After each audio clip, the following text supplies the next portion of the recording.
இப்போ ஒரு சட்டமன்றத்தில் மக்களால் தேர்ந்தெடுக்கப்பட்ட ஒரு சட்டமன்ற உறுப்பினர்கள் மக்களுக்கான பிரச்சனைகளை கலந்து விவாதிக்க வேண்டிய ஒரு சட்டமன்றத்திலிருந்து தன்னுடைய சுய விருப்புகளுக்காக அப்பப்போ டக்குன்னு கிளம்பி மோடி எனக்கு ஃபோன் பண்ணல, அமித்ஷா என்னை கூப்பிடல, உடனே நான் வெளிநடப்பு பண்ணுறேன்னு சொல்கிறது வந்து கேலி கூத்தாரு.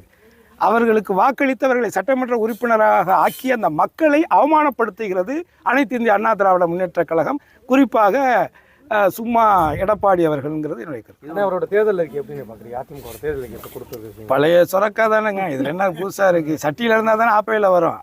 அம்மாவும் தேர்தல் அறிக்கை கொடுத்துருக்குறாங்க, நம்ம பார்த்துருக்குறோம். அதனால் இன்றைக்கு மக்கள் திட்டங்கள் என்பது குறிப்பாக நான் மிகைப்படுத்தியோ இல்லை வேற ஒரு இதுக்காக நான் சொல்லலை. இன்றைக்கு ஒட்டுமொத்த இந்தியாவிலேயே மக்களுக்கான திட்டங்கள், புது திட்டங்களை மிக தைரியமாக மத்திய அரசினுடைய ஒன்றிய அரசினுடைய நிதிகளை கூட எதிர்பார்க்காமல் மாநில வருமானத்திலே இருந்து மகத்தான திட்டங்களை, மக்களுக்கான திட்டத்தை ஒவ்வொரு நாளும் செயல்படுத்தி கொண்டிருக்கக்கூடியவர் மாண்புமிகு தமிழக முதலமைச்சர் அண்ணன் ஸ்டாலின் அவர்கள்.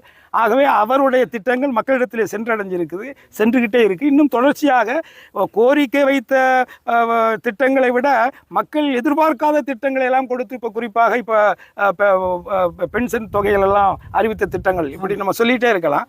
ஸோ அந்த விதத்தில் வந்து மாண்புமிகு தமிழக முதல்வருடைய திட்டங்கள் வந்து மக்களிடத்தில் மிக வரவேற்பெற்று இருக்கிறது.